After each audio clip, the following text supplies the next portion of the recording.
Maybe at City Hall, after this, we'll work to see what all the computers are rebooted, and we can stream and record that. And then we'll discuss after this meeting an invite list, probably department heads, so we can get direct updates, not filtered, for the council and for the public, and get that out to the public and the media. Want to do the afternoon so we can have some time to get a proper update. What I heard from, and maybe the police can update us too, that there were no medical calls so far in Carmel reported, so we're very grateful for that. We do have power outages still and property damage. So I'm going to open it up to council. Any thoughts on an afternoon update, getting that scheduled? People like that idea? Yeah, I would like that. I would too. I think that's important. I think it's good after some daylight to kind of get an assessment. For me, I want to hear directly from the department heads how everything went. Clearly, as expected, they did an exceptional job. I mean, exceptional job. Most of us were out all night chasing fire trucks, making sure people didn't need anything. But would just like to hear from them what their assessment was, how, when. You know, at times like this, kind of insignificant, but I'd like to know what the financial impact is if the council needs to act. If, you know, I've heard that battery backups may need to be replaced at City Hall. They're just restrained. Where was the backup generator at City Hall? I know we appropriated money for that. That probably needs to move up the priority list. I thought we already had one. You know, I thought there was one too, but I don't know why it didn't come on. Is there not a generator at City Hall? I've always seen that big yellow thing on the west side of the building. City Hall, I don't know if there's a generator or not, but it lost power completely. Yeah, I and saw that. no generator kicked on, so power is back on now. So maybe, yeah, we can get somebody who knows the answer to that question. So first off, everyone okay if we do an update to set meeting? That's fine. I think it's a great idea. And we'll get it, if someone needs to be home or be somewhere, we'll have a Teams link. And if you are remote, there's no shame there. Please take care of yourself and your loved ones. Rebecca, will you step forward, because I do have Rebecca, Jessica and Jacob recording that. So come up here so we can see you, and then we'll open up to some council. No, you're here, so don't worry about your here. That's your battle here. It shows you're ready. So I'm going to defer a few things to DJ, and then I asked Lucas Ray to come as well. So as to give an update, but obviously there was a tornado just in your storms that went through. It appears that there was a touchdown around Mohawk Elementary School, Mohawk Trails. But I think the only damage has been like tree damage. A couple significant things that we lost power at three of the wells in the Hazeldale corridor. I'm just reading my stock point text. But we're good after that on the water side. Other than that, had some minor issues at two lift stations, not significant. Wastewater plant was good. I think the main concern now is watching the stormwater and flooding, etc. So more to come on that. I was on a call with Chief Thacker, the mayor, Matt, and Lucas. And so I think about them, right? yes, Okay. Benny. Talking about FEMA, these likely are not going to be FEMA disaster eligible. You have to have like $100,000, I think is the threshold there. Likely state disaster dollar eligible though, so that's good. So there's just significant damage, but it seems like the storm went, and where it did damage, it did significant damage. It wasn't widespread, but where it did a lot. So I was on a number of text strings last night, and Berkshire had some damage, and I know other neighborhoods as well. City Hall did lose power. It's open now. There's years that the IT was not able to get up as quickly, but the team is working on it. We have immediate contact as well. So, DJ, do you want to do kind of a last night police update? Or? Sure. Just because it's probably the most important thing. Yeah. Is it last night they said the roads, told people to stay off the roads. It's in the morning now. What is the message now? Is it safe for people to be on the roads? There are no rings that are closed. All roads are open. Okay, I did see a closure at Gray Road. That was the last. We still do have two closures. Oh, we do? Oh, I'm sorry. So that's still closed? So what are the closures that people do? Yeah, so With 11th and Penn is still closed, as I understand it, and Ray Road from Jennings to Main is still closed. We've cleared everything else out. The street department did a great job of clearing out many roads last night.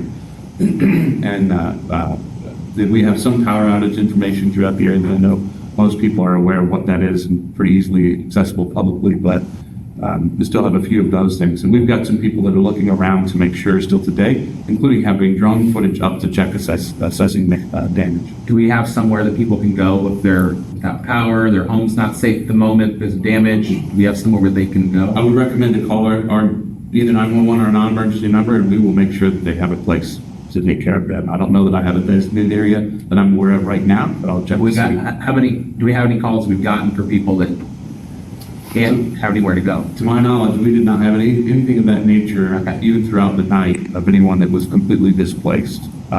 In fact, many of the houses, the structures that we responded to last night seemed to be many people were on vacation for some reason or another. So we have a lot of from that perspective. But we've got those all secured and protected and contacted, and officers spent a lot of time walking and canvassing areas to ensure and watch for tree debris and so forth on buildings. Sometimes it's at 2 o'clock in the morning, it's dark, it's nearly impossible to see. And quite frankly, it's incredibly dangerous for people to be on foot at that time. So we had to balance that, and our officers did a great job of doing that, to try to find the best that we could. But there will be some drones up today trying to check to see what else we can take a look at and check it on. Questions, council? Can I add one thing? Also, that we all know the mayor's out of the country, but she was actively involved last night. She was on a lot of text strings. She was communicating with the team that we were on some things we were coordinating. Didn't you say Jennings and Gray Rose was? That's right. Okay, I'm just Gray Road from Jennings to Main. Jennings to Main. It's only southbound. No, southbound. Northbound, I think, is open. Councilor Locke? Yep, just two procedural questions. One, the three wells that are out, will that have an impact? Are they still out? Will that have an impact on residents with their use of their water? That would be a question for John Duffy, but my understanding is they are out, and I don't know. Okay, that would be a great one just to get as people start to call. And then the second is if anybody has some damage, so if we hear from constituents are out there that want to report, or obviously it may be something they need to figure out how to work on their own, but as we work them through that, is there a hotline and number? Should they call police? Should they call 911? How can they report that, and how can they get the support they need to figure out what to do next? And your team was out last night, Yeah, as much as we can. Yeah, we're trying to make contact with as many people as we can. But again, as daylight hits, we'll find some more things, and we certainly would encourage people to give us a call. Obviously, if it's emergency, 911. If it's not an emergency situation, they call non-emergency. We'll get someone out there as calls allow us to do that. And I think specifically as we get calls throughout the day now from constituents that wake up and see that, their barn has blown over or their whatever has happened, that we send them to the right place and they're getting the support they need, as opposed to, floundering through, you need your rest, it's pretty scary. So, yeah. What time do you think would be an appropriate time to have a meeting this afternoon so that we can get an update on it? We'll be assessing we've had drones up right at daybreak to try to start assessing. So I would say within a matter of a few hours, so I would say early afternoon, we'd be able to give some sort of an update that would be sufficient from our end of things. I'd recommend that maybe around 3, just to give Matt his team time to do. There's just a lot that needs to be done. He needs to focus on his team and residents. So, my suggestion here. Yes. So it's up. You probably have Pending when the room is available, it will be, of course, up to the council. Do you have any thoughts or? I think just making sure that we have an update on water safety, any kind of fire risk issues for constituents, just so that they know what are the safety risks, what are the things they should be looking at. But obviously down to power lines, things that we're normally able to deal with. But if there's anything else that you think we should be passing out to constituents, I think that's really important from a safety and security standpoint. So I would like to get Chief Thacker. He's in Florida, as you know, at the conference. He's trying to get back today. But he's more than happy to just get on speaker real quick if you'd like to ask him some questions. That'd be helpful, says Lucas. Yeah, that's great. I had one clarification, though, if I can. Sure. Go ahead. So, is it Major? Deputy Chief. Deputy Chief. Okay, sorry. Want to be accurate. Deputy Chief. DJ. When you said nobody had been displaced out of their home. Is that what you said? I'm only clarifying, I don't have any specific information where someone was displaced that did not have a place to be. Okay, there we go. I think that's the accurate way to put it, because I know that we do have a couple of instances where family and neighbors took them in. So we do have some displaced families, but okay. Yeah, thanks for that clarification. Let me get Chief on, is that okay? Just so you can hear directly from Chief Thacker? One second, Councilman. I wouldn't wait on that chief. I mean, what's important to me is I just want a direct update from every department head. Like the question to John Duffy about watering. Obviously things worked. I mean, we've got excellent department heads and city staff. I mean, rebounding, but some of the other points, there's widowmakers hanging all over trails. There's like who's going to be the clearinghouse for these calls? Once an assessment's done, what parts of town should you not be on the multi-use paths? I mean, just driving here, there are just limbs hanging. It's not safe. And unfortunately, I've been on a project where a tree limb has fallen, then killed somebody in Eagle Creek. So these are things that I think we need to be able to update the constituency on, and I want to hear it straight from the department heads, not in some consolidated report, but directly from the people that are actually on the ground. So, along that lines, we'll open up thoughts now, or we can do this after the meeting, but let's get a list of obviously we need all the department heads. I don't need, no offense, marketing to give an update right now. Well, actually, communications might be helpful. That's true. But everyone should, if they're not there available, everyone should have a competent number two that can step in fully. So I hopefully expect someone from every department that we request at this 3:00 meeting, and we say 3:00. We'll figure it out. And we'll get the mayor on that too. Any other questions? It's no problem if any questions. Any other thoughts on Councilman? Could we lock in a time so everybody can? I'm going to put your own time Happy- before you okay, just so you got that. Would you rather, if we can, would you guys rather do it though in City Hall? If it's any available, I think that would be appropriate. Yeah. City Hall, you can stream, assuming the technology Yeah. works, so. Let's just put that down tentatively. Because does she have to check the availability? Yes. Get my laptop. Exactly, and should see that. Well, I don't think we need to check availability. It's council chambers, council wants to have a meeting, and it's Why am I availability? I mean, if Green Street is meeting there. no, yeah. If it is Technology. technology is what I meant. If that's available, then let's do that at 3. Question also, Yes. making my red light. Yeah. Councilor Snyder, I know you wouldn't hear directly from that, but I can also tell you he's had his guys out all night to have full crew and for the smoothing. So I'd expect a lot of those things, et cetera, will be up by the time we get to see them. So I'd really like to know about the wells and especially for drinking water, those constituents, those they drink. probably Parks Department assessment too, and then not a completely city function, but it'd be good to Michael give an update on our parks safe, what parks should be closed, what parks shouldn't be open. Okay. And then- one more.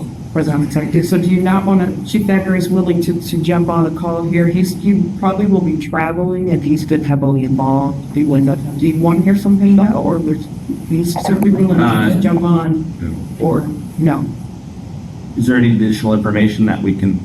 He probably has much more. Okay, let's do that before we jump to that. Do the next item, I guess. Making sure this recording will get put somewhere that people can view it. Jacob, Jessica, somewhere. It's the plan. If we can get on city channels, that'd be awesome. All right, so moving on to the next item, we're gonna see if we can get Chief Thacker on the phone for any other additional questions. After the question, then we'll move over. What's he on now?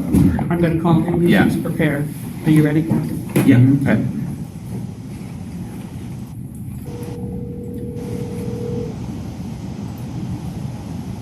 You can step up.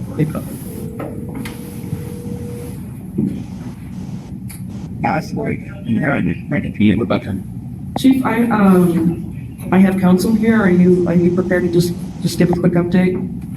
Yeah, good morning. I'm just conducting a briefing with the mayor and the PD and FD, bringing up severe weather. Came through last night. talking this morning, very fortunate, one minor injury, person struck by some flying debris. Other than that, we have no other calls for injuries. And honestly, very few calls overall from the fire department side. A number of business alarms, of course, and our folks were working with CPD, going door to door on some of the structures that received the most damage. But overall, people are in good shape. We're still dealing with a couple thousand without power, and going to be messaging out from a standpoint if you are in need of electricity for oxygen delivery or some other life health needs, let us know. We can respond out, or we're working on a couple of respite centers if folks need to come. Also kind of working on a debris plan with the street department. And, if I think the priority are areas that people can't get out of their driveways if needed. And then if they can get it to the roadway, then we will assist from there. But otherwise, pretty stable at this point. EOC is still staffed. We are working with the county commissioners. I would like them to declare a local emergency. That is the first step in trying to receive some type of reimbursement from the state. This will not be a FEMA qualifying event, so do not expect FEMA to provide any assistance. They will not be on the ground here. But the state disaster relief fund, if we meet our threshold, which is at least $100,000 in damage, city damages, so public, our public buildings, our overtime costs. We did have a police car that was damaged from falling debris. If those costs exceed $100,000, then we may be eligible for up to 50% reimbursement from the state disaster relief fund, and that will take several months to get. But the first step in that is to declare a local disaster. So hopefully the commissioners will pass that, and then we'll have time to put all of our costs together. And PD, FD, street department, IT costs, all of those would be eligible for up to 50% reimbursement. But more to come on that. So, Chief, who applies for that? If the county does their part, then who applies for the state relief fund? Is it yeah, we'll submit our documents to county EMA, and they will. Who's we? You personally, or the mayor, or? Yeah, I can be the point person on that. Okay. And work directly with Chad Connect, the emergency manager, and then with the state personnel there to coordinate all of that. So one of the things that, and I'm going to speak for a couple other counselors here, but that has been brought up is tracking additional costs. I know that overtime's been a concern in the city. Clearly that goes out the window for things like this. So whether the council needs to come up with additional funds, or you do, that expenditures directly caused from this storm are being segregated and tracked separately? Correct. Excellent. Yeah, and as of right now, I speak from the fire department side. Other than 2 additional people in the EOC, we didn't have to call in extra personnel. It was, again, very blessed that we just didn't have that many calls. And so PD, because we also talked about a couple businesses that were heavily damaged. I think there's the pet tool rental place just on the other side of City Hall. So take heavy damage. Looking at areas where unfortunately you have looting that takes place in events like this. So I think PD was going to identify some of those places and keep some personnel out there until those companies can get their billing secured. So you might see some overtime costs there. I'm not worried about the cost, just curious for reimbursement. Nobody up here is worried about money. Yeah, and street department will probably see we'll see the majority of that as Matt gets his steam on rolling. So, but again, streets are clear. I think schools are on time today, which is amazing. And things are stable at this point. We'll continue to update you on things that are moving forward. We want people to stay away from the pockets of impact.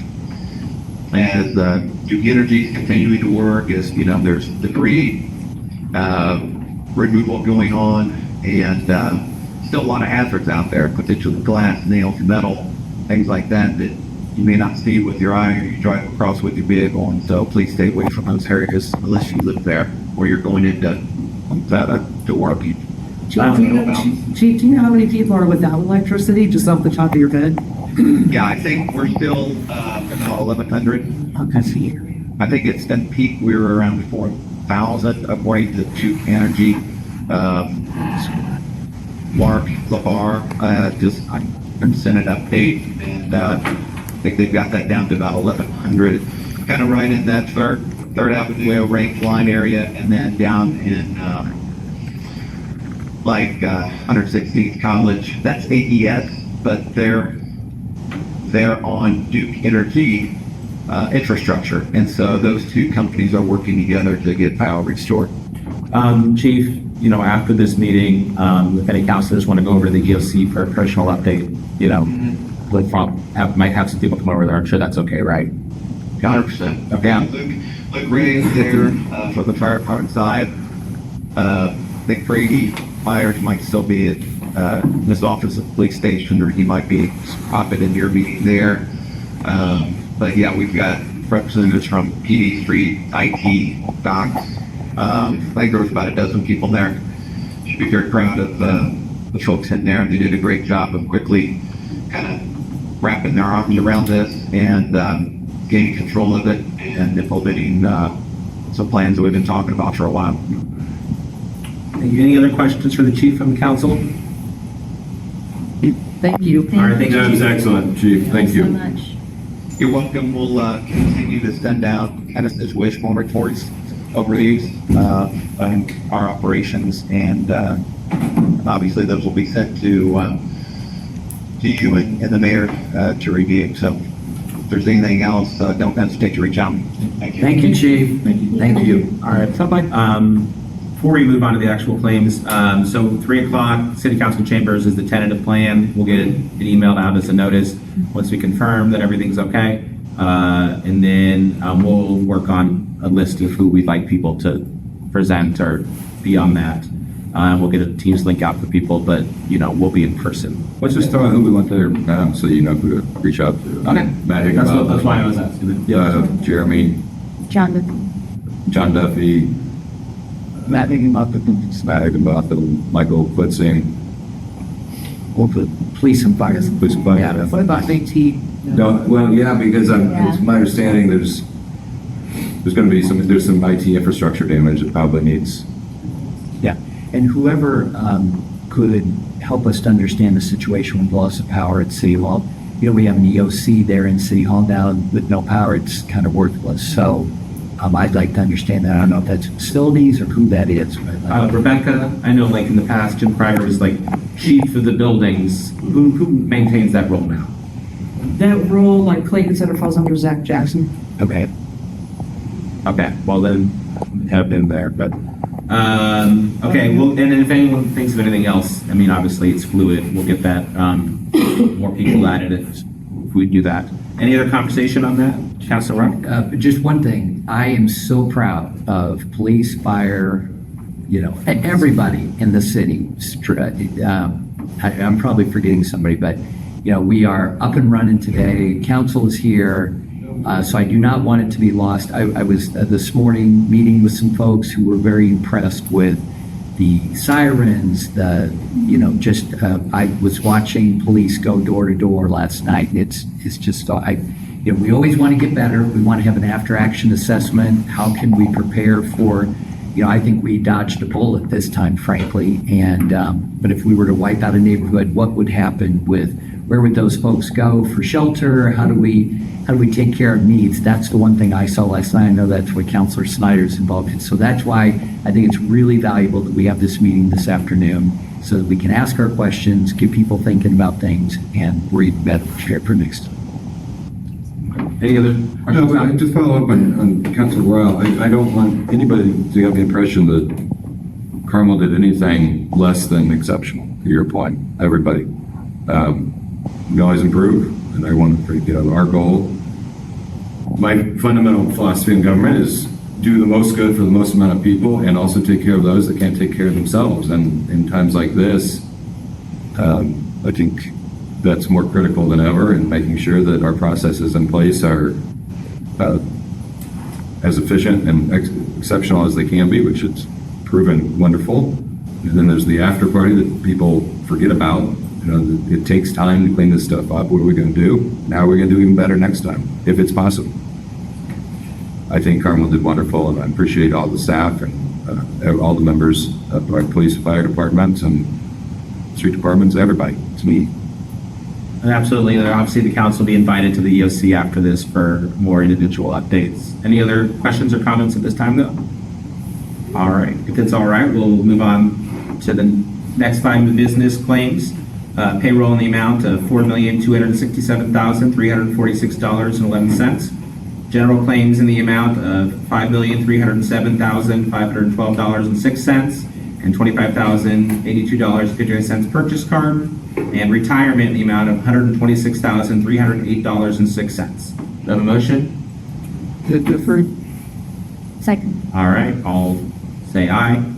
Aye. All right, opposed? All right, that passes. Any other business at this time?